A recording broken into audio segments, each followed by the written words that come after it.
Yannick Beauquin qui nous fait vraiment l'honneur d'être là ce soir. Tu as été danseur soliste au Ballet de Beaune, au Royal Ballet des Flandres, au Ballet de l'Opéra de Rome et au Ballet de l'Opéra de Berlin. Tu as été aussi maître de ballet à l'Opéra national de Vienne en Autriche. Aujourd'hui, tu es professeur invité dans les plus grandes compagnies du monde, telles que le Ballet Royal de Suède, le Ballet de Houston, Compagnie nationale du Ballet de Lisbonne, le Ballet du Nord, Ballet national de Prague, Béjar Ballet, les ballets de Monte-Carlo, le théâtre du Bolchoï à Moscou, ballet du Capitole, le ballet de Zurich, le ballet national de Finlande, de Corée, l'opéra Astana Kazakhstan, la compagnie nationale du Mexique, ballet national de Berlin, ballet national de Norvège, la Scala de Milan, ballet de Hong Kong. Et ce soir, on aimerait en savoir plus sur ton parcours et avoir tes conseils de professeur et de danseur. Je dirais malheureusement pendant ma carrière, j'ai eu pas mal de blessures, des opérations.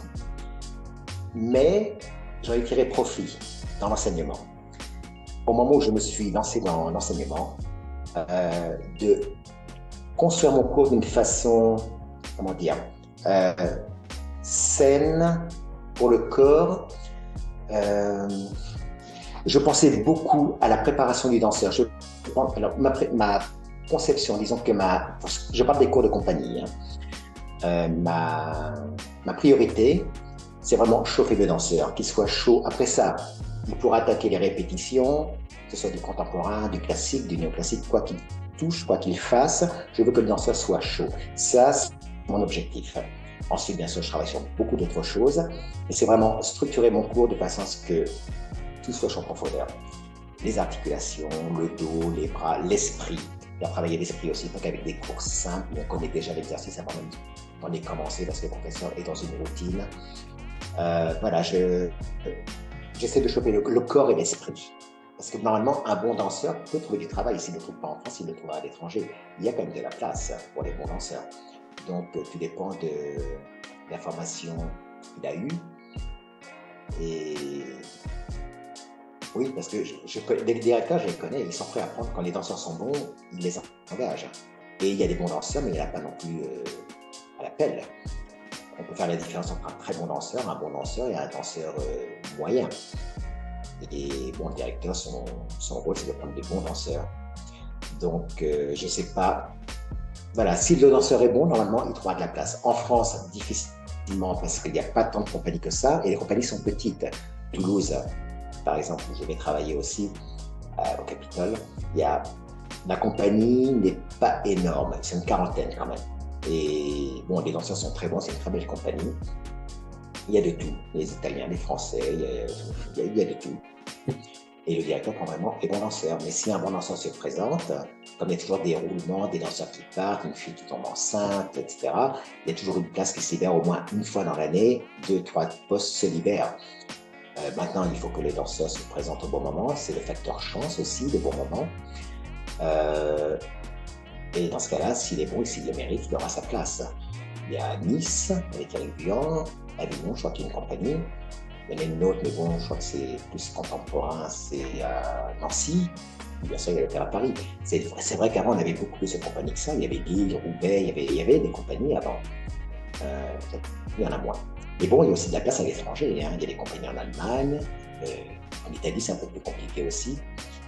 Mais il y a des compagnies quand même. Et si le danseur est bon, normalement, il peut trouver.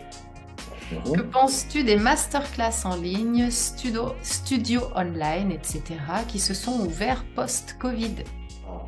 Si les gens continuent à le faire, s'il y a de la demande, et si les gens sont prêts à donner des cours en Zoom, en virtuel, pourquoi pas, on peut apprendre aussi. Maintenant, si c'est vraiment avec des enfants, c'est compliqué. Je veux dire, l'enfant ne comprendra pas si le professeur dit oui, fais comme ci, fais comme ça, etc., en parlant, sans vraiment pouvoir toucher et être là, présent.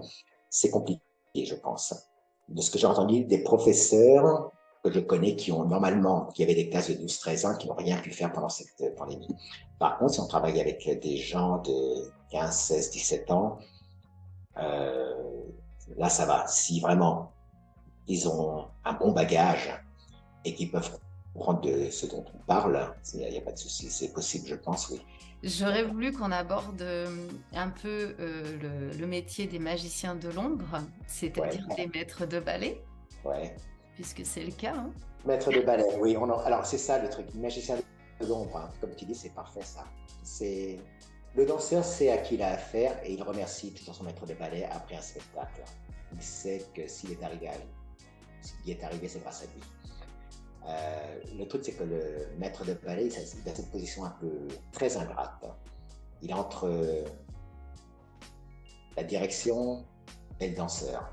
Le danseur va se plaindre de la direction au danseur. Le maître de ballet, alors, le danseur va se plaindre au maître de ballet de la direction. La direction va faire ses commentaires sur le danseur au maître de ballet. Le maître de ballet, il emmagasine tout et il fait un peu tampon. Et ça, c'est déjà pour ce qui est du côté donc humain. Et ensuite, si on parle du travail, il s'en met beaucoup dans la tête quand même, à apprendre tous les styles, il doit connaître le vrai maître de ballet qui fait vraiment son boulot, tous les comptes, tous les pas.